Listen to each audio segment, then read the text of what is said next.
ಊರಿಗೆ ಹೋಗಿ ತುಂಬಾ ದಿನಗಳೇ ಆಗಿತ್ತು. ಸಂಡೇ ಹೋಗಿ ಬರೋಣ ಅಂತ ಹೇಳ್ಬಿಟ್ಟು ಇಲ್ಲಿಂದನೇ ತಿಂಡಿ ಎಲ್ಲ ರೆಡಿ ಮಾಡ್ಕೊಂಡು ಹೊರಟ್ವಿ. ಅಮ್ಮ ಇನ್ನೇನು ಯಾವಾಗ್ಲೂ ಹೊಲದ ಹತ್ರನೇ ಇರ್ತಾರೆ ಅಂತ ನಾವು ಡೈರೆಕ್ಟ್ ಆಗಿ ಹೊಲದ ಹತ್ರನೇ ಹೋದ್ವಿ. ಸಂಡೇ ನಮ್ಮನೆಯವ್ರಿಗೆ ಡ್ಯೂಟಿ ರಜೆ ಇರುತ್ತೆ, ಆದ್ರೆ ಮತ್ತೆ ಶಾಪ್ 11ಗೆ ಓಪನ್ ಮಾಡ್ಬೇಕು. ಅಷ್ಟ್ರಲ್ಲಿ ವಾಪಸ್ ಬರ್ಬೇಕು. ಬಟ್ ತಿಂಡಿ ಇಲ್ಲೇ ರೆಡಿ ಮಾಡ್ಕೊಂಡಿದ್ರಿಂದ ಹೋಗೋದೇ ಲೇಟ್ ಆಯ್ತು. ಸಿಕ್ಕಾಪಟ್ಟೆ ಹೊಟ್ಟೆ ಹಸುವಾಗಿತ್ತು. ಬೆಳಗ್ಗೆ ಎಲ್ಲ ಬೇಗ ತಿಂಡಿ ತಿಂದ ಅಭ್ಯಾಸ ಅಲ್ವಾ, ಅಲ್ಲಿಗೆ ಹೋಗೋದು 9:00 ಆಗೋಯ್ತು. ತಿಂಡಿ ತಿನ್ಕೊಂಡು ಹಾಗೆ ಅಮ್ಮ ಬನ್ನಿ ಎಳ್ನೀರ್ ಕೇಳು ಕೊಡ್ತೀನಿ ಅಂತ ಹೇಳ್ಬಿಟ್ಟು ಕರ್ಕೊಂಡು ಹೋಗ್ತಾ ಇದಾರೆ. ಇವಾಗ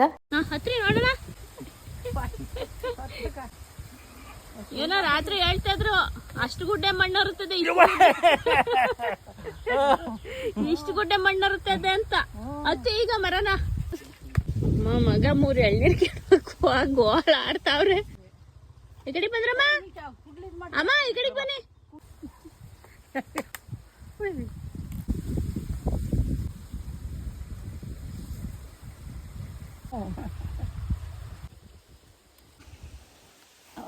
ನನ್ ಮುಂದೆ ಇಷ್ಟೇ ಸ್ಕೂಲ್ ಕುಡ್ಲಿಕ್ಕೆ ಕಾಣತ್ತಲ್ವಾ.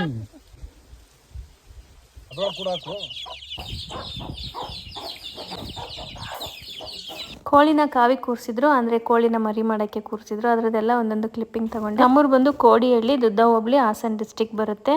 ಹಂಗೆ ಅಮ್ಮ ಕುರಿ ಸಾಕಿದಾರಲ್ಲ ಅದೆಲ್ಲ ಒಂದೊಂದು ವಿಡಿಯೋ ತಕೊಂಡೆ. ಅಮ್ಮಂಗೆ ಅದ್ರದ್ದೆಲ್ಲ ವಿಡಿಯೋ ಮಾಡ್ಕೊಳ್ಳೋದು ಅಂದ್ರೆ ಒಂಥರ ಖುಷಿ. ಇದು ಮಾಡ್ಕೊಂತ ಇದ್ರು. ಜಾಸ್ತಿ ಟೈಮ್ ಇರೋಕ್ಕಾಗಲಿಲ್ಲ, ಸ್ವಲ್ಪ ಹೊತ್ತಾದ್ರೂ ಒಂದು ಸಮಾಧಾನ ಆಯ್ತು.